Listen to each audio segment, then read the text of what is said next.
Everybody, I hope all of you are doing good. I am Deepika from Learner Hub, एक ऐसा free learning platform जहां पर आप पढ़ सकते हो physics, chemistry, maths, biology and SST absolutely for free only at learnerhub.com।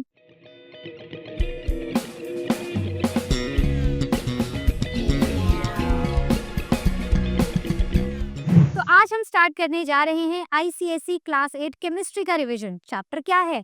Chemical reaction. Simple chapter. तो चलिए शुरू करते हैं रिवीजन के साथ। तो हम क्लास 6-7 से पढ़ते आ रहे हैं कि केमिकल रिएक्शंस क्या होते हैं। मतलब जहां पर कुछ रिएक्टेंट्स होते हैं वो आपस में मिलते जुलते हैं और कुछ नई नई चीज बना देते हैं जिन्हें हम प्रोडक्ट्स बुलाते हैं। सो यस, केमिकल रिएक्शन अगर आपको डिफाइन करने को आ जाए तो आप क्या लिखोगे? So it is a process where matter changes into new substance or substances. Each chemical reaction is accompanied by some observable changes. कुछ दिखेगा, जैसे कि दूध में थोड़ा सा दही मिला रख दो, डाल के रख दोगे रात को, तो सुबह क्या दिखेगा कि वो थिक हो चुका है, वो कर्ड बन चुका है, तो हमें उसकी स्टेट चेंज होती दिखाई देगी, राइट? वो लिक्विड से सेमी सॉलिड जैसा बन गया होगा। So yes, these are the indications जो हमें ये बताती हैं कि यस, रिएक्शन हुआ है। अब क्या-क्या कैरेक्टरिस्टिक्स होते हैं? सबसे पहले चेंज इन कलर। कलर बदल जाता है, तो नए सब्सटेंसेस जब बनते हैं तो कलर चेंज हो जाता है। एग्जाम्पल तो लेना पड़ेगा, जैसे कि हीटिंग मर्क्यूरिक ऑक्साइड, जो रेड कलर का होता है। जब आप इस मर्क्यूरिक ऑक्साइड को हम हीट करते हैं, तो मैंने बताया था ना क्लास 6-7 में भी कि अगर हम ये ट्रायंगल वाला सिंबल लगा रहे हैं, इसका मतलब होता है हीट। तो जब हम मर्क्यूरिक ऑक्साइड को हीट करते हैं, तो इससे हमें मरकरी मिलता है, राइट? अब ये मरकरी सिल्वर कलर का होता है। किस कलर का होता है? सिल्वर कलर का होता है। लेकिन मर्क्यूरिक ऑक्साइड रेड कलर का होता है। तो कलर चेंज ने हमें बता दिया कि भाई रिएक्शन तो हुआ है। तो यहाँ पर ब्रेक डाउन हो रहा है हमारे कंपाउंड का, और इस कंपाउंड के ब्रेक होने से कलर भी चेंज हो रहा है। Next is the evolution of the gas. तो गैस निकलती है, बबल्स निकलते हैं या फ्रीजिंग होती है, राइट? एग्जाम्पल जिंक है, ये डाइल्यूट हाइड्रोक्लोरिक एसिड के साथ मिक्स होगा। So zinc plus dilute hydrochloric acid के साथ जब ये मिक्स करेगा तो जिंक क्लोराइड बनेगा, और यहाँ पर हमें बबल्स निकलते हुए दिखाई देंगे। क्यों दिखेंगे? क्योंकि हाइड्रोजन गैस रिलीज होगी। दूसरी चीज रिकॉल करने वाली क्या है कि अगर हम O2 लिख रहे हैं, H2 लिख रहे हैं, कुछ कुछ भी लिख रहे हैं, और अगर हम उसके साइड पर ये अपवर्ड एरो लगा रहे हैं, इसका मतलब है कि गैस इवॉल्व हुई है, ये गैसियस स्टेट में है और ये इस रिएक्शन से में इवॉल्व हुआ है। Correct? So metals they react with acids. तो इसमें से आपको एक और चीज जो आपको मेटल्स नॉन मेटल्स में भी हम पढ़ते हैं। So metals react with acid, ये इसका एक वो स्केलेटल इक्वेशन है। It reacts with acid to give us salt plus hydrogen gas is released. बात क्लियर हो गई? तो ये एक स्केलेटल इक्वेशन है जो ऑलमोस्ट हम हर चैप्टर में पढ़ते हैं। Next is the third, evolution और द एब्जॉर्प्शन ऑफ हीट। अब हीट एब्जॉर्ब हुई है या इवॉल्व हुई है? जैसे कि एक्सोथर्मिक रिएक्शंस, एक्सो एक्सो बाहर निकल रहे हैं, एक्सोथर्मिक रिएक्शन, तो यहाँ पर हीट बाहर निकल रही है। एंडो मतलब अंदर जा रही है, रिएक्शन के अंदर जा रही है। So heat is absorbed. यहाँ पर रिएक्शन बिकम्स हॉट, रिएक्शन यहाँ पर गर्म हो जाता है जब हम रिएक्शन को देखते हैं, और इस केस में क्योंकि हीट निकल जाती है तो रिएक्शन हमारा ठंडा हो जाता है। एग्जाम्पल यहाँ पर हो गया कैल्शियम ऑक्साइड, जब पानी के साथ रिएक्ट करता है तो इस केस में कैल्शियम हाइड्रो ऑक्साइड बनता है और हीट इवॉल्व होती है। इस केस में नाइट्रोजन डाइऑक्साइड प्लस ऑक्सीजन जब आपस में रिएक्ट करते हैं तो यहाँ पर यहाँ पर नाइट्रोजन ऑक्साइड बनता है, या फिर जिसे हम नाइट्रिक ऑक्साइड भी बुलाते हैं, और यहाँ पर हीट एब्जॉर्ब की जाती है। बात क्लियर हो गई? तो यहाँ पर हीट रिएक्शन के अंदर जा रही है, वहां पर हीट बाहर की तरफ को निकल रही है। अब फॉर्मेशन ऑफ प्रेसिपिटेट। प्रेसिपिटेट्स का बनना, नीचे आपने देखा होगा कुछ सॉलिड, कई बार कुछ रिएक्शंस में नीचे सॉलिड सा जम जाता है।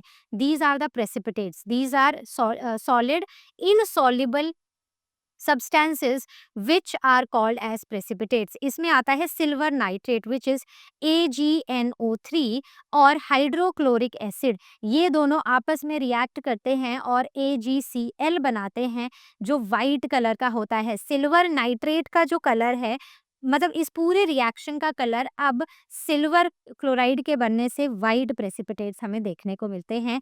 और प्रेसिपिटेट भी क्या, ये नीचे सेटल डाउन हो जाते हैं। तो देखो कलर चेंज भी हो रहा है और साथ ही साथ हमें प्रेसिपिटेट फॉर्मेशन, मतलब दो इंडिकेशंस हैं यहाँ पर हमारे पास। आगे बढ़ते हैं। Now talking about the types of chemical reactions. तो केमिकल रिएक्शंस को ना हम रफली 4 में हमने डिवाइड किया है। डायरेक्ट कॉम्बिनेशन रिएक्शन, जहाँ पर 2 चीज़ें कंबाइन हो रही हैं और कुछ नया सिंथेसाइज़ हो रहा है, तो डायरेक्ट कॉम्बिनेशन रिएक्शन और सिंथेसिस रिएक्शन। दूसरा डीकम्पोजिशन रिएक्शन, मतलब जहाँ पर एक कंपाउंड था वो टूट गया। थर्ड डिस्प्लेसमेंट रिएक्शन, यानी कि सब्स्टिट्यूशन, कि ले तू मेरी चीज़ ले ले, आज तू मेरी पेंसिल से लिख ले, मैं तेरी से लिख लेती हूँ, बस वही। नेक्स्ट इज डबल डीकम्पोजिशन, जहाँ पर 2 चीज़ें डिकम्पोज हो रही हैं।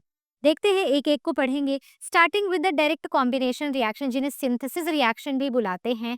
तो यहाँ पर हमारे 2 रिएक्टेंट्स आपस में मिल रहे हैं। ए और बी आपस में मिले और ए बी बन गया। ठीक है, सो आयरन और सल्फर आपस में मिले और आयरन सल्फाइड बन गया।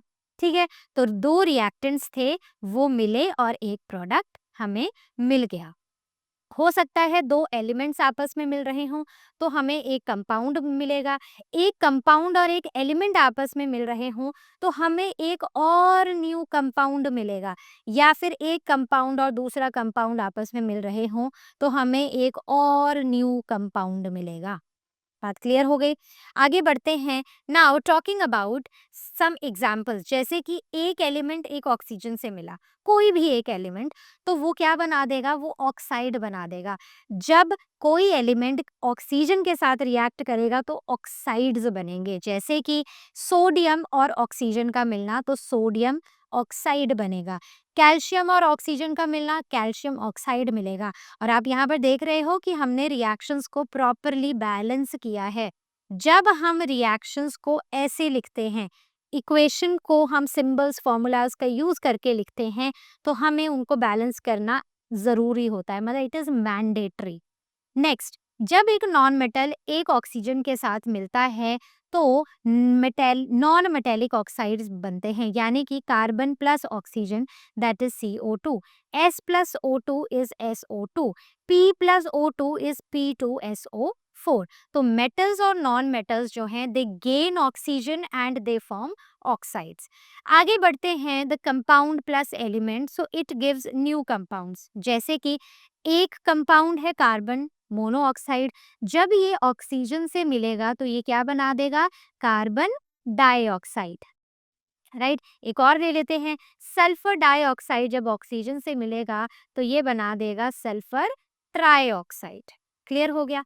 आगे बात करते हैं डायरेक्ट कॉम्बिनेशन रिएक्शंस में, जब एक कंपाउंड कंपाउंड से मिलता है, जैसे कि मान लो Na2O है, नाइट्रो सोडियम का ऑक्साइड है। जब ये पानी से मिला तो इसने सोडियम हाइड्रो ऑक्साइड बना दिया। तो मेटेलिक ऑक्साइड पानी से मिला तो इसने एक बेस बना दिया। यहाँ पर कैल्शियम ऑक्साइड पानी से मिला तो कैल्शियम हाइड्रो ऑक्साइड बना दिया। इसके बाद एक नॉन मेटेलिक ऑक्साइड जब पानी से मिला तो मतलब बन गया एक एसिड। राइट, तो जब मेटल पानी से मिलता है, इससे हमें क्या पता चलता है, जब मेटल का ऑक्साइड पानी के साथ रिएक्ट करता है तो बेस बनता है। So it is MO plus W will give us B, माओ विल गिव अस बेस, लेकिन नमाओ विल गिव अस एसिड। ठीक है, माओ विल गिव अस बेस, नमाओ विल गिव अस एसिड। तो कुछ इस तरह याद रख लेना, या फिर अगर आप कोई अपना निमोनिक बना सकते हो तो वो बना लेना। तो यहाँ पर भी कार्बन एक नॉन मेटल है, जब कार्बन का ऑक्साइड यानी कि कार्बन डाइऑक्साइड वाटर के साथ मिला तो इसने कार्बोनिक एसिड बना दिया। बस ऐसे ही ये सिमिलर सारे एग्जाम्पल्स हैं। आगे बात करते हैं। One compound breaks down into 2 और मोर सिंपलर सब्सटेंसेस। अब ए और बी था, ए भी एक कंपाउंड था, ये ब्रेक हुआ और इसमें ए और बी दो अलग अलग एलिमेंट्स बन गए, सब्सटेंसेस बन गए।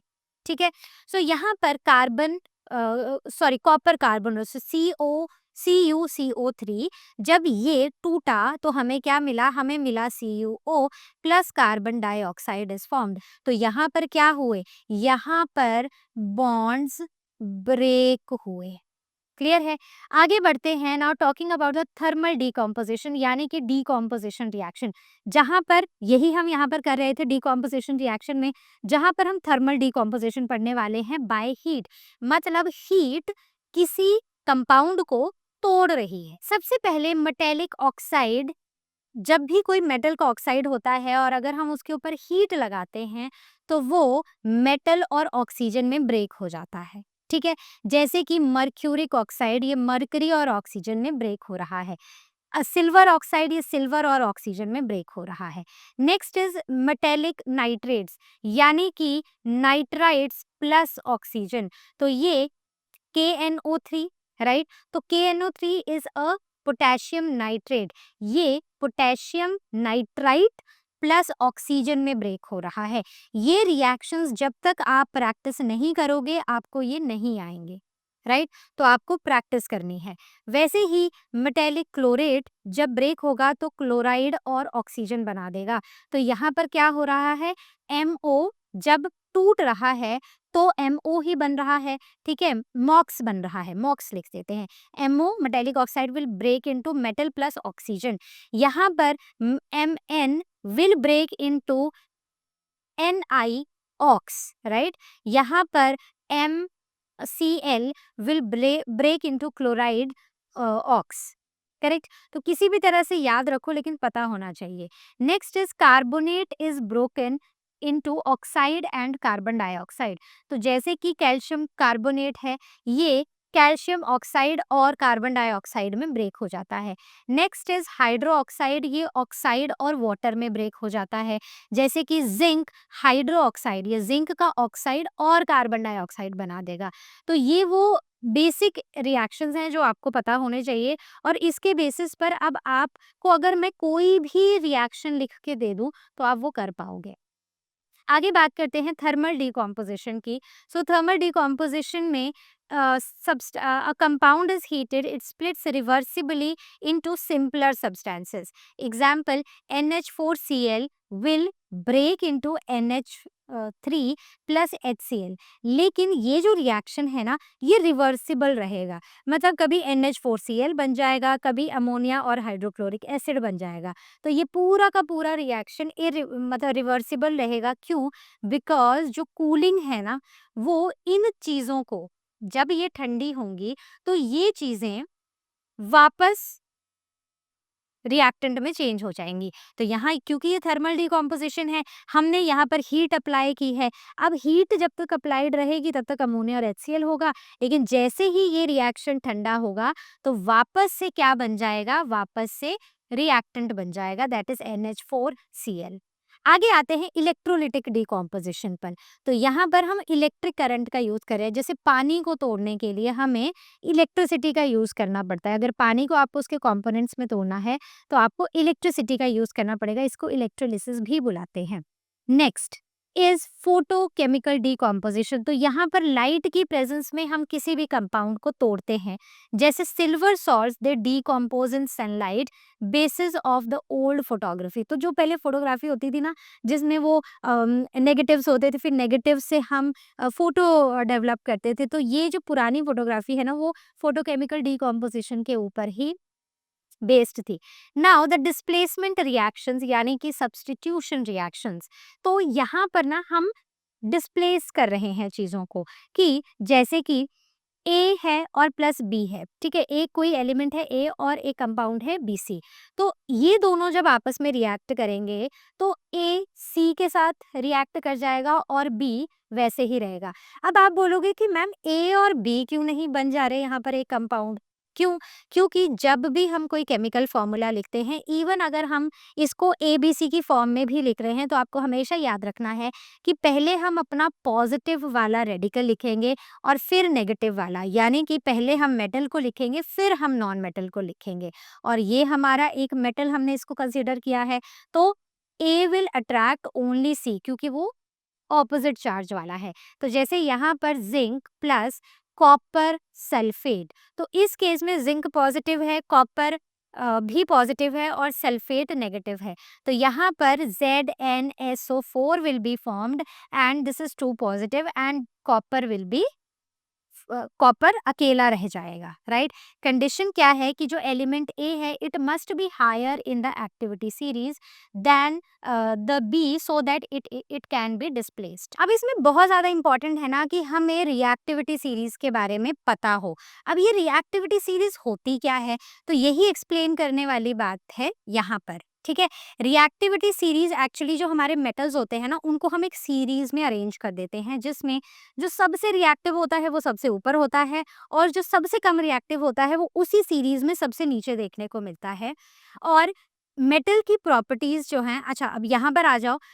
सबसे रिएक्टिव मेटल है हमारा पोटाशियम और सबसे कम रिएक्टिव है प्लेटिनम, राइट। तो सबसे रिएक्टिव वाले को सबसे ऊपर रखेंगे, सबसे कम रिएक्टिव वाले को सबसे नीचे रखेंगे।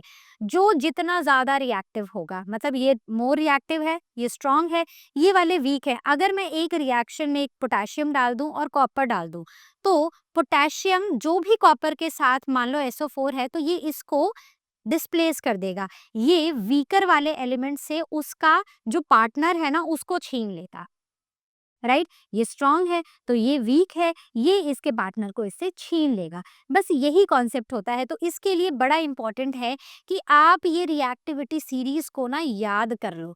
अब रिएक्शन आ सकता है कि बताओ इनमें से कौन सा, मैंने डाला है आगे ऐसे क्वेश्चंस भी हैं प्रैक्टिस में, कि इनमें से मुझे बताओ कौन सा रिएक्शन पॉसिबल है, कौन सा नहीं है पॉसिबल, कौन सा रिएक्शन में कौन किसको डिस्प्लेस कर सकता है और क्यों डिस्प्लेस कर सकता है। तो उसके लिए रिएक्टिविटी सीरीज का ज्ञान होना बहुत इंपॉर्टेंट है।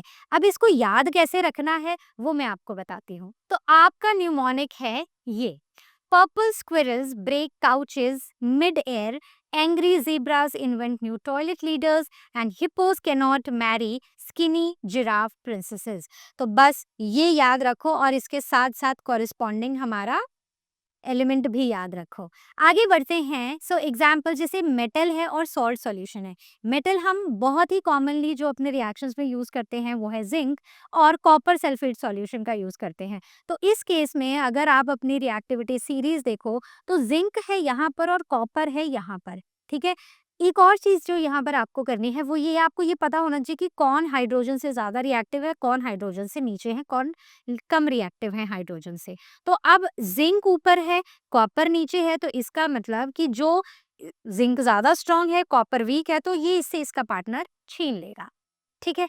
Next is highly reactive metals and water. तो जितने भी हाईली रिएक्टिव मेटल्स होते हैं जब हम उनको पानी में डालते हैं तो ये उनसे OH लेकर, मतलब ये ऑक्साइड हाइड्रो ऑक्साइड बना लेते हैं और हाइड्रोजन गैस रिलीज होती है। आगे बात करते हैं reaction with water. Highly reactive metals जैसे कि सोडियम और पोटेशियम हैं, तो ये पानी के साथ ना बहुत ही वायलेंटली रिएक्ट करते हैं, इसलिए हम हमेशा इनको केरोसिन में स्टोर करके रखते हैं। ये इतने ज़्यादा रिएक्टिव हैं, ना तो इनको आप हवा में रख सकते हो, ना तो टिन के बर्तन में रख सकते हो, ना तो पानी में रख सकते हो। इनको स्टोर करने के लिए हम हमेशा केरोसिन का यूज़ करते हैं। आगे मॉडरेटली रिएक्टिव मेटल्स मॉडरेट हैं, बहुत ज़्यादा रिएक्टिव नहीं है, जैसे कि calcium.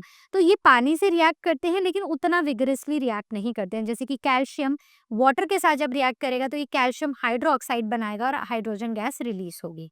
Next least laser reactive जैसे कि मैग्नीशियम से आयरन तक।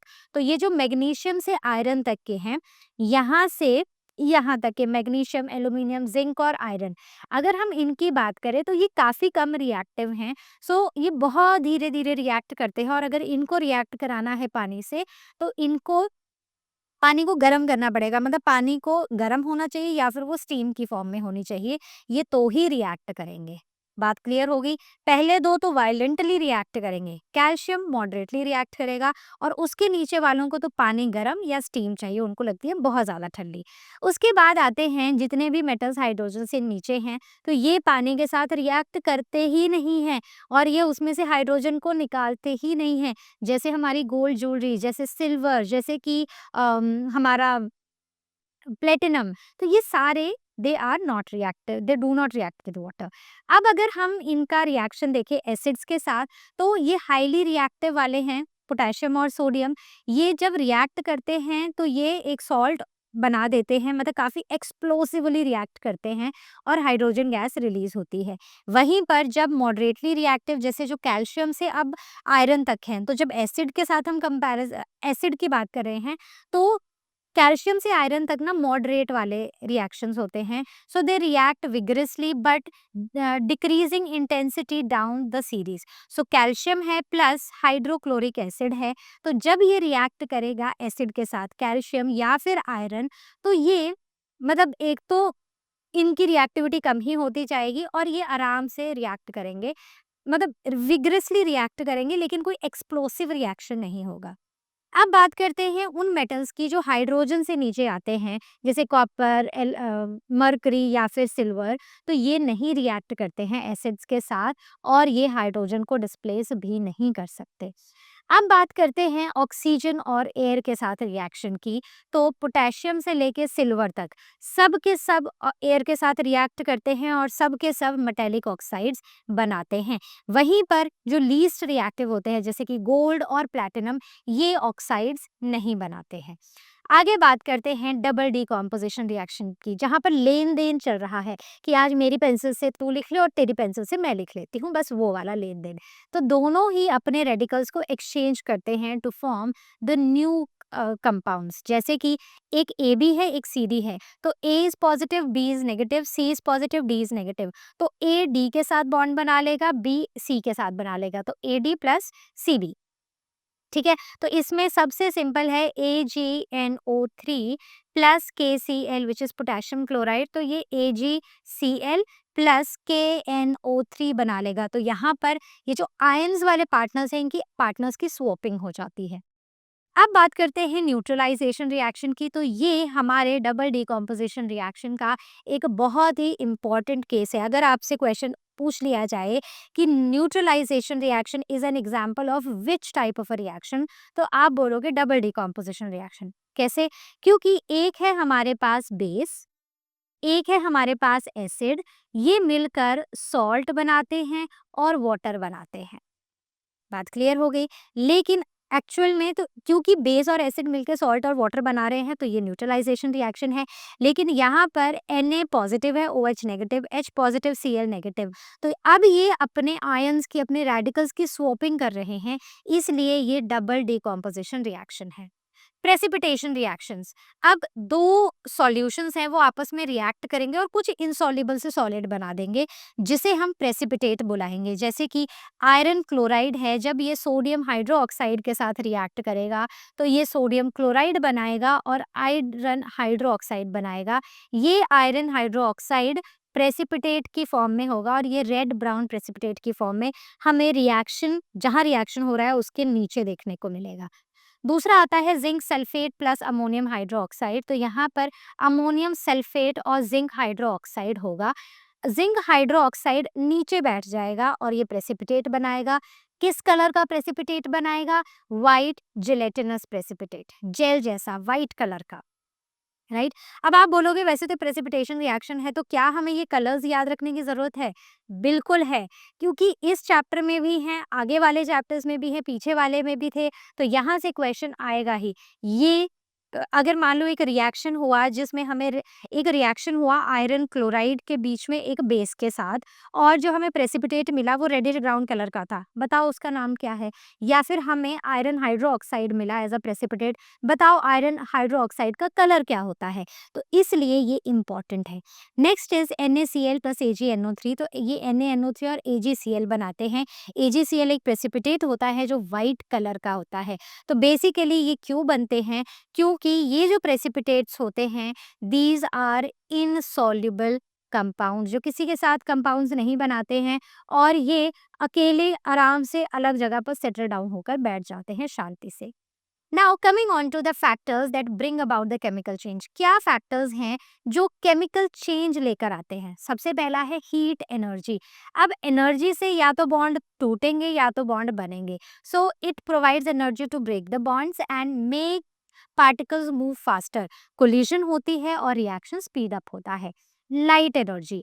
यहाँ पर लाइट जब एब्जॉर्ब करते हैं हमारे रिएक्टेंट्स, तो उनकी एक्टिवेशन एनर्जी, मतलब वो एनर्जी जो उनको उस रिएक्शन को स्टार्ट करने के लिए चाहिए, वो एक्टिवेशन एनर्जी बढ़ जाती है और रिएक्शन हो जाता है। Example, photochemical decomposition of the silver salts, example याद होना चाहिए। Next, electricity. इलेक्ट्रिक करंट भी जब हम पास करते हैं तो बॉन्ड्स ब्रेक होते हैं, जैसे हमने पानी में किया था, राइट। सो H पॉजिटिव और OH नेगेटिव आयंस बने थे। So this is called as electrolysis, और यहाँ पर डीकॉम्पोजिशन रिएक्शंस होते हैं इलेक्ट्रिसिटी की वजह से। Next is catalyst. कैटलिस्ट एक ऐसा सब्सटेंस होता है जो ना तो बन रहा है ना तो बिगड़ रहा है रिएक्शन में, वो सिर्फ और सिर्फ हमारे केमिकल रिएक्शन को स्पीड अप कर रहा है विदाउट बीइंग यूज्ड अप। बिना उसको यूज किए, बिना कैटलिस्ट का यूज हुए, ये सब्सटेंसेस ये रिएक्शन को स्पीड अप कर रहे हैं। अगर एक रिएक्शन है जहां पर मान लो MgO2 एक कैटलिस्ट था, ए जो है, ए और बी वो सी में चेंज हो जाएंगे, लेकिन वहां पर कहीं भी MgO का नामो निशान भी नहीं होगा। ये सिर्फ रिएक्शन की स्पीड बढ़ाने का काम करते हैं। Next is pressure. Pressure for gases, so it increases the frequency of the molecular collision. तो अब जो प्रेशर होता है ना गैसेस में, ये प्रेशर की वजह से मॉलिक्यूल्स का कोलिजन इंक्रीज हो जाता है, जिसकी वजह से जो रिएक्शन है ना वो थोड़े तेज हो जाते हैं। It increases the frequency of a reaction. Now coming on to the reversible reaction, यानी कि जो रिवर्स हो जाता है, जैसे अभी मैंने थोड़ी देर पहले आपको एक बताया था कि जब आप उस रिएक्शन को हीट करोगे तो वो अपने कंपोनेंट्स में टूट जाएगा, जब वो रिएक्शन ठंडा होगा तो प्रोडक्ट्स फिर से रिएक्टेंट्स में कन्वर्ट हो जाएंगे। सो this is the direction of the reaction depends on the conditions. Temperature क्या है, प्रेशर क्या है, और हमने कैटलिस्ट का क्या यूज किया है। एग्जाम्पल्स बहुत सारे हैं और ये सारे के सारे आपको पढ़ने हैं, बहुत इंपॉर्टेंट है आपके लिए, ये जरूर आएंगे। सो जैसे कि SO2 प्लस O2 ये SO3 बनाते हैं, इस केस में V2O5 is a catalyst and this occurs at 450 degree Celsius. ठीक है। आयरन प्लस वाटर, तो iron oxide plus hydrogen gases released, ये स्टीम के हेल्प में, मतलब इस केस में यहाँ पर स्टीम चाहिए। आयरन एक लेसर रिएक्टिव मेटल है जो पानी के साथ या फिर इवन जैसे वार्म से वाटर के साथ रिएक्ट नहीं करता है, इसके लिए हमें बहुत ही गर्म पानी चाहिए होता है। नेक्स्ट, कैल्शियम ऑक्साइड जब ये टूटता है तो इसको टूटने के लिए हीट की ज़रूरत होती है। जब नाइट्रोजन और हाइड्रोजन आपस में मिलते हैं तो यहाँ पर आयरन एक कैटलिस्ट होता है और इस रिएक्शन में टेम्परेचर 450 से 500 डिग्री सेल्सियस तक का चाहिए होता है। उसके बाद नाइट्रोजन एंड ऑक्सीजन में 3000 डिग्री सेल्सियस तक का टेम्परेचर चाहिए होता है, एंड हाइड्रोजन क्लोराइड टूटता है in the presence of light या फिर इलेक्ट्रिकल डिस्चार्ज। ओके, तो बात क्लियर हो गई आपको। तो प्रोडक्ट रिएक्टेंट में कन्वर्ट होते रहते हैं, रिएक्टेंट प्रोडक्ट में कन्वर्ट होते रहते हैं, और ये तब तक चलता रहता है जब तक इक्विलिब्रियम, यानी कि ये समझ लो एक बैलेंस सा अचीव ना हो जाए, तब तक ये चलता ही रहता है। तो यहाँ पर आपको कौन सा कैटलिस्ट है और क्या कंडीशन है, टेम्परेचर की, प्रेशर की क्या कंडीशन है, वो आपको पता होना चाहिए। Coming on to the catalytic reactions, क्या होते हैं, ये वो रिएक्शंस होते हैं in which catalyst alters the rate of the reaction. Catalyst participate करता है लेकिन यूज नहीं होता है। जैसे कि H2O, इसमें MnO2 कैटलिस्ट है, और जब ही कैटलिस्ट का हम यूज करते हैं तो वाटर और ऑक्सीजन निकल जाता है। उसके सिवा SO2 plus H2O, sorry O2, तो यहाँ पर V2O5 वेनेडियम ऑक्साइड एक कैटलिस्ट है जो SO3 सल्फर ट्राइऑक्साइड में ब्रेक हो रहा है। तो उसी तरह ये भी रिएक्शंस विद कैटलिस्ट आपको पता होने चाहिए। आगे बढ़ते हैं। कैटालिटिक रिएक्शंस 3 तरह के होते हैं, एक पॉजिटिव कैटलिस्ट वाले, एक नेगेटिव वाले और एक प्रमोटर वाले। तो ये क्या होते हैं? पॉजिटिव कैटलिस्ट जो किसी भी रिएक्शन की रेट को बढ़ा देता है, जैसे कि H2O, जब हाइड्रोजन पेरोक्साइड, देखो H2O is water and H2O2 is hydrogen peroxide। ठीक है, तो हाइड्रोजन पेरोक्साइड जो है, जब ये MnO2 की फॉर्म की प्रेजेंस में यहाँ पर डीकॉम्पोजिशन होती है, तो ये रिएक्शन को स्पीड अप कर देता है और H2O प्लस O2 रिलीज हो जाते हैं। नेगेटिव कैटलिस्ट जो इस स्पीड को ना कम कर देते हैं, जैसे कि alcohol slows down the oxidation. अगर अल्कोहल हो तो ऑक्सीडेशन का प्रोसेस स्लो हो जाता है, तो इसे नेगेटिव कैटालिटिक रिएक्शन बुलाते हैं। प्रोमोटर वो प्रोमोटर्स जो हमारे रिएक्शन में कैटलिस्ट की भी एफिशिएंसी को बढ़ा देते हैं। मतलब कैटलिस्ट तो अपना काम कर ही रहा है, लेकिन जिस काम के लिए वो आया है ना, उसकी एफिशिएंसी को भी बढ़ा देते हैं। मान लो आज आपका कोई एक टूर्नामेंट है और उसमें आपके मम्मी पापा आ जाए, वैसे नहीं आते थे, वैसे तो आप इंटरनली कैटलिस्ट इतना मतलब स्ट्रांग है, जो जोश है वो आपका कैटलिस्ट है वो इतना स्ट्रांग है, लेकिन मान लो उस दिन आपके मम्मी पापा टूर्नामेंट में आ जाए, तो वो आपके लिए एक प्रमोटर एक्ट करेंगे ना, उनसे आपको आपके जो कैटलिस्ट है, आपका जो जोश है ना, वो और बढ़ जाएगा। बस वही प्रमोटर्स होते हैं। जैसे आयरन का जो हेबर्स एक प्रोसेस होता है, आयरन बनाने का प्रोसेस, ठीक है? तो वहाँ पर मोलिब्डेनम एक प्रमोटर की तरह एक्ट करता है। आगे बात करते हैं एंजाइम्स की। एंजाइम्स बायो कैटलिस्ट होते हैं, मतलब एंजाइम्स भी कैटलिस्ट होते हैं, लेकिन ये बायोलॉजिकल कैटलिस्ट होते हैं। मतलब बायो के जितने भी रिएक्शंस होंगे, उन रिएक्शंस में ये इनका यूज़ होता है। जैसे कि जब हम बात करते हैं फूड डाइजेशन की, हमने डाइजेशन चैप्टर पढ़ा है ना, तो जब हमारा खाना डाइजेस्ट होता है तो खाने में ना प्रोटीन्स होते हैं। तो इन प्रोटीन्स को डाइजेस्ट करने के लिए हमें एक एंजाइम चाहिए, व्हिच इज़ पेप्सिन, तो हमारा खाना डाइजेस्ट होता है। स्टार्च को डाइजेस्ट करने के लिए अमाइलेज, फैट्स को डाइजेस्ट करने के लिए lipase. So these are the enzymes which are the biological catalyst. आगे बात करते हैं एक्सोथर्मिक और एंडोथर्मिक रिएक्शन की। एक्सोथर्मिक जिनमें हीट रिलीज हो रही है, जैसे A plus we will give us C और इसमें हीट रिलीज हो जाएगी। वैसे ही ये सारे रिएक्शंस हैं इंपॉर्टेंट, याद रखना। इस पीपीटी का पीडीएफ आपको डिस्क्रिप्शन में मिलेगा और ये पीपीटी आपको रिवाइज करने में बहुत हेल्प करने वाली है। ये वीडियोस आपके लिए सुपर डुपर हेल्पफुल हैं, तो ध्यान से सुनना और ध्यान से इन पीपीटीज का यूज़ करना और ज़रूर यूज़ करना। Next is endothermic. एंडो मतलब अंदर की तरफ को आना, तो एनर्जी अंदर को आ रही है, हीट एब्जॉर्ब हो रही है। सो इस केस में हमारी हीट एनर्जी एब्जॉर्ब हो रही है, तो ये हमारे कुछ रिएक्शंस है। आगे बढ़ते हैं डीकॉम्पोजिशन रिएक्शंस में। तो decomposition reactions to form oxides, तो यहाँ पर जो हमारा केमिकल कंपाउंड है वो स्प्लिट हो जाता है इनटू टू और more simpler substances, usually by heat, या फिर जिसे हम थर्मल डीकॉम्पोजिशन भी बुलाते हैं। जैसे कि मेटल के कार्बोनेट्स, कोई भी मेटल ले लो, कैल्शियम एक मेटल है, उसका कार्बोनेट CaCO3, तो यहाँ पर ये मेटल ऑक्साइड यानी कि CaO प्लस CO2 में ये ब्रेक हो जाता है, राइट। HgCO3 और Ag2CO3 decomposes in the similar way। तो मेटल कार्बोनेट, मेटल ऑक्साइड और कार्बन डाइऑक्साइड में टूट जाता है। Next is metal nitrate will give us oxide, nitrogen dioxide and oxygen. जैसे कि NaNO3 है, ये NaNO2 और ऑक्सीजन में ब्रेक हो जाएगा। ये ऑक्साइड दे रहा है, नाइट्रोजन ऑक्साइड भी दे रहा है और ऑक्सीजन भी दे रहा है, ठीक है। नेक्स्ट इज कैल्शियम नाइट्रेट, तो कैल्शियम ऑक्साइड भी मिल रहा है, उसके सिवा हमें नाइट्रोजन ऑक्साइड भी मिल रहा है और ऑक्सीजन भी मिल रहा है। So these are the examples important for you. आगे बढ़ते हैं, टॉकिंग अबाउट मेटल हाइड्रोक्साइड।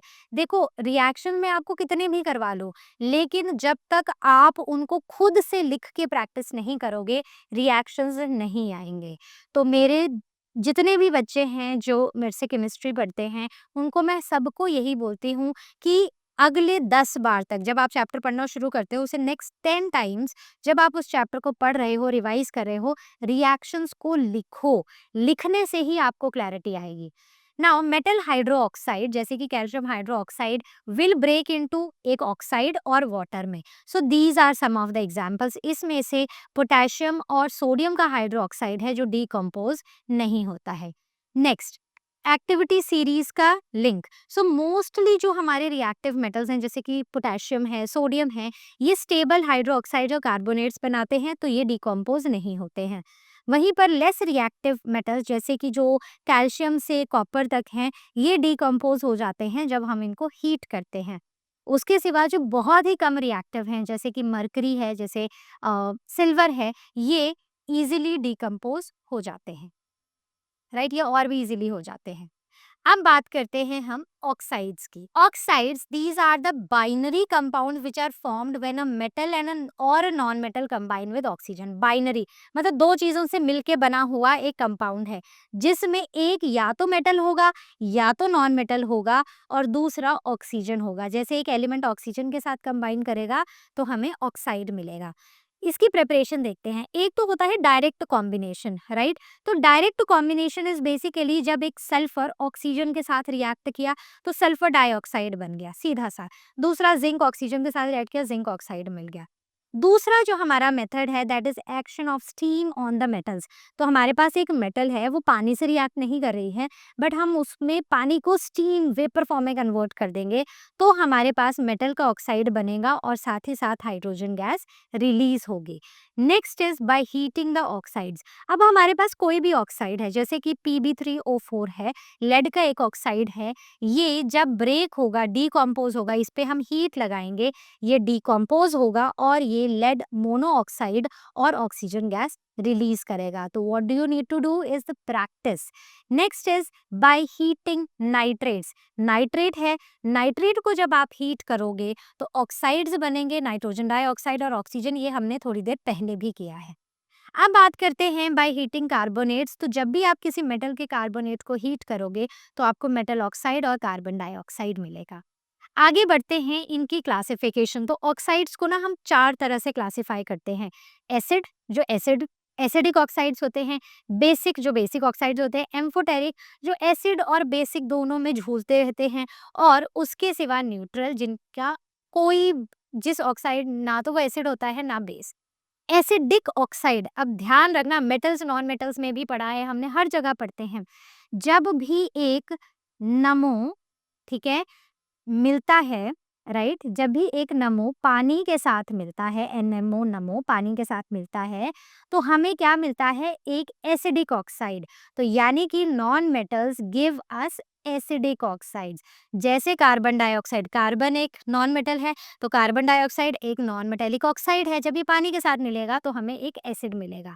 दूसरा, बेसिक ऑक्साइड, जब भी हमारे पास एक बेस है, ठीक है, देखो अब है MO, जो मेडिकल ऑफिसर है, जब वो पानी के साथ मिलेगा तो अब वो हमें एक बेसिक ऑक्साइड देगा। MO इज मेडिकल ऑफिसर, ठीक है। तो जब MO वाटर के साथ मिलेगा तो बेसिक ऑक्साइड मिलेगा। So these are formed by metals जैसे कि K2O, N2O, CaO। तो ये रिएक्शंस आपको प्रैक्टिस करने हैं, ये हमने पहले भी किए हैं। Amphoteric oxides, oxides that react with both acids and bases, जो बेसिस के साथ भी रिएक्ट करते हैं, एसिड्स के साथ भी रिएक्ट करते हैं। अब वो किसके साथ रिएक्ट कर रहे हैं, रिएक्टेंट में क्या है, एसिड है तो वो बेस की तरह बिहेव करेंगे, बेस है तो वो एसिड की तरह बिहेव करेंगे, दैट्स इट। न्यूट्रल ऑक्साइड्स, जो रिएक्ट नहीं करते हैं विद एसिड्स और bases, and these are formed by non metal जैसे CONO, N2O। ये वाला पार्ट बहुत इंपॉर्टेंट है, अलग है, इंपॉर्टेंट है। मिसलेनियस ऑक्साइड जैसे कि परऑक्साइड, जैसे कि हाइड्रोजन परऑक्साइड, मैंने थोड़ी देर पहले बताया था, राइट। N2O2, सोडियम का परऑक्साइड। कुछ मिक्स्ड ऑक्साइड्स होते हैं जैसे Pb3O4, Fe3O4, these are the mixed oxides. और कुछ dioxides PbO2, so these are the dioxides. अब बात करते हैं एम्फोटेरिक हाइड्रो ऑक्साइड्स की। तो ये वो हाइड्रो ऑक्साइड्स होते हैं that can react with both acid and base to form salt and water. तो ये एसिड के साथ और बेस के साथ किसी के साथ भी रिएक्ट कर जाते हैं, जैसे कि एम्फोटेरिक ऑक्साइड्स थे, राइट। तो अभी तक आपको जो भी चीज समझ में नहीं आई है वो आपको क्या करना है, वो आपको आस्क क्वेश्चन सेक्शन में पूछनी है या फिर लर्न हब स्वयं में क्लास को बुक कर लेना है। कोई भी डाउट हो, do ask your question, even the silliest doubt.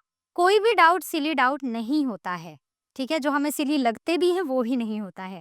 तो अब बात करते हैं कुछ प्रैक्टिस क्वेश्चंस की। तो इन क्वेश्चन से अगर आपको भी डाउट रह जाता है तो आपको पता है कहाँ पूछना है। First question, which of the following is not an indication of a chemical reaction. हमने पढ़े थे ना कैरेक्टरिस्टिक, कौन कौन से इंडिकेटर्स थे, कलर चेंज, प्रेसिपिटेट फॉर्मेशन या फिर बबल फॉर्मेशन, ऐसे हमने पढ़े थे। तो इनमें से कौन सा कौन सा जो ऑप्शन है वो हमें इंडिकेशन के बारे में नहीं बता रहा है, जैसे कि कलर चेंज इंडिकेशन है, एवोल्यूशन ऑफ गैस इंडिकेशन है, melting of ice is not an indication, वो तो फिर एक पूरा प्रोसेस है जहाँ पर एक सॉलिड एक लिक्विड में कन्वर्ट हो रहा है। सो this is the correct option. और प्रेसिपिटेट फॉर्मेशन भी एक इंडिकेशन है किसी केमिकल रिएक्शन के होने की। आगे बात करते हैं which reaction is represented by the equation. ठीक है, तो ये रिएक्शन कौन सा रिएक्शन रिप्रेजेंट हो रहा है? So there is zinc HCl के साथ रिएक्ट कर रहा है और जिंक क्लोराइड और हाइड्रोजन बन रहा है। अब अगर आप इसको देखो, इस रिएक्शन को देखो, तो क्या कॉम्बिनेशन है? हाँ, कंबाइन हो रहे हैं, ठीक है, कंबाइन हो रहे हैं। डबल डिकॉम्पोजिशन है तो ऐसा तो नहीं है, डिकॉम्पोजिशन है तो नॉट रियली, लेकिन यहाँ पर डिस्प्लेसमेंट जरूर हो रही है। जिंक ज्यादा रिएक्टिव है, हाइड्रोजन कम रिएक्टिव है, तो यहाँ पर डिस्प्लेसमेंट हो रही है। So it is a displacement reaction. आगे HgO, Hg is a symbol of, बताओ बताओ जल्दी से, yes, mercury. So it gives us Hg plus O2। ये क्या रिप्रेजेंट कर रहा है? ये रिप्रेजेंट कर रहा है कि हमारे पास कुछ एक रिएक्टेंट था A, वो टूट गया B और C में, ठीक है, तो कॉम्बिनेशन रिएक्शन है ये? नहीं, कंबाइन तो नहीं हो रहा। डबल डिकॉम्पोजिशन है? नो। थर्मल डिकॉम्पोजिशन है? तो यस, ये रिएक्शन हीट की प्रेजेंस में होगा, so this will be a thermal decomposition reaction. Next, which type of reaction involves change of radicals? तो यहाँ पर चेंज ऑफ रेडिकल्स किस में होगा? कॉम्बिनेशन में? नहीं। डिकॉम्पोजिशन में? नहीं। डिस्प्लेसमेंट में? Yes, not really. डिकॉम्पोजिशन में? यस। तो जैसे कि एक्सचेंज रेडिकल्स में यहाँ पर होगा, तो sorry, this is plus, right? तो ये पॉजिटिव नेगेटिव, तो यहाँ क्या हो जाएगा? A positive, D negative, plus B positive और C नेगेटिव। आगे बढ़ते हैं। Now Fe plus CuSO4 gives us zinc ZnSO4 plus Cu will occur only if। तो ये रिएक्शन कब होगा? क्या होगा कि नहीं होगा? पहले देखो, अगर हम अपना रिएक्टिविटी सीरीज को रिकॉल करें तो आयरन ऊपर है, कॉपर नीचे है, ऐसा ही है। सो कॉपर इज, ये रिएक्शन तब होगा जब iron is below copper in activity series. Iron नीचे होगा तो वो कॉपर को, तो मतलब आयरन वीक हुआ तो वो कॉपर को उसके पार्टनर से नहीं छीन पाएगा, है ना, कॉपर से उसका पार्टनर नहीं छीन पाएगा। लेकिन अगर आयरन ऊपर होगा तो, और कॉपर नीचे होगा, मतलब आयरन स्ट्रांग है, कॉपर वीक है, तो वो कॉपर से उसके पार्टनर को छीन लेगा। सो this is the option. Next, which of the following is an example of an exothermic reaction? Exothermic reaction का एग्जाम्पल कौन सा है? इनमें से कौन सा है? CaCO3 will give CaO plus CO2, right? N2 plus O2 will give NO, CaO plus H2O will give CaOH whole twice, या फिर NH4Cl dissolving in water। तो इसमें से एक्सोथर्मिक, जिसमें हीट बाहर निकल रही है, तो वो ये वाला रिएक्शन है। तो ये आपको तभी पता होंगे जब आप अपने रिएक्शंस को प्रैक्टिस करके किसके अंडर कौन सा रिएक्शन आता है वो लिखोगे। Next, which of the following acts as a positive catalyst in the decomposition of hydrogen peroxide? So H2O2 की डीकॉम्पोजिशन जब H2O प्लस O2 में होती है, तो कौन सा कैटलिस्ट जो है वो पॉजिटिव कैटलिस्ट की तरह काम करता है? तो वो है MnO2। Next, which gas is produced when steam reacts with iron? कौन सी गैस बनती है जब स्टीम आयरन के साथ रिएक्ट करती है? तो गैस बनती है कार्बन डाइऑक्साइड या फिर ऑक्सीजन, हाइड्रोजन, नाइट्रोजन। तो जब आयरन स्टीम के साथ रिएक्ट करता है तो यहाँ पर हाइड्रोजन गैस इवॉल्व होती है। ये भी तभी पता होगा जब रिएक्शंस को प्रैक्टिस करोगे। Next, which of the following is an acidic oxide? इसमें से एसिडिक कौन सा है? आपको याद है, नमो gives us acidic oxides and MO gives us basic oxides, यानी कि नॉन मेटल ऑक्साइड्स हमें एसिडिक ऑक्साइड देते हैं, यानी कि नॉन मेटल्स हमें एसिडिक ऑक्साइड्स देते हैं। तो ये मेटल है, ये भी मेटल है, एल्यूमिनियम भी मेटल है, सिर्फ कार्बन ही नॉन मेटल है। So correct option is C. Which oxide does not react with either acid or a base? ना या तो एसिड के साथ भी नहीं, बेस के साथ भी नहीं रिएक्ट करता है। तो एक है जो हमने पढ़ा थे सॉरी, हाँ, अलग-अलग तरह के ऑक्साइड्स में, सो दैट वाज़ NO। उसके बाद which of the following reactions represents a synthesis और कॉम्बिनेशन रिएक्शन, मतलब जहाँ पर ना कंबाइन हो रहे हैं, कुछ नया सिंथेसाइज हो रहा है। तो इस केस में ये दोनों आपस में कंबाइन हो रहे हैं और ये सिंथेसाइज हो रहा है। तो सी, यहाँ पर ये ब्रेक हो रहा है, यहाँ पर डिस्प्लेसमेंट देखी जा रही है, यहाँ पर भी डिस्प्लेसमेंट देखी जा रही है। बात क्लियर हुई? Next, which of the following reactions will not occur, कौन सा नहीं होगा बताओ। यहाँ पर आपको जरूरत है रिएक्टिविटी सीरीज की। तो सबसे पहले हम क्या देखेंगे, आयरन और कॉपर को।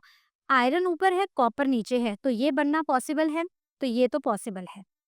कॉपर और जिंक, तो कॉपर नीचे है लेकिन जिंक रिएक्टिविटी सीरीज में ऊपर है, तो क्या कॉपर जिंक से उसके पार्टनर को छीन पाएगा? नहीं।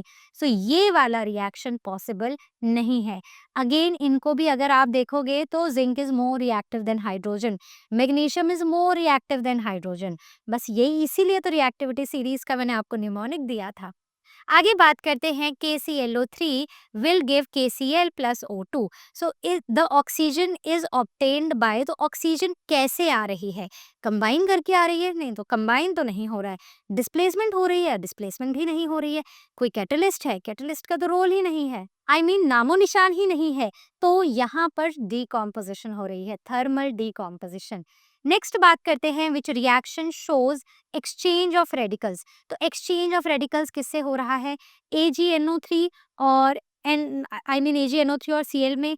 तो यस हो रहा है, this is positive negative positive negative, तो इन्होंने अपने एक्सचेंज कर लिए, राइट। यहाँ पर तो यही करेक्ट ऑप्शन है।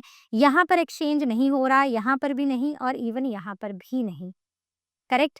Okay, next coming on to the home assignment. तो ये तो थे हमारे प्रैक्टिस क्वेश्चंस।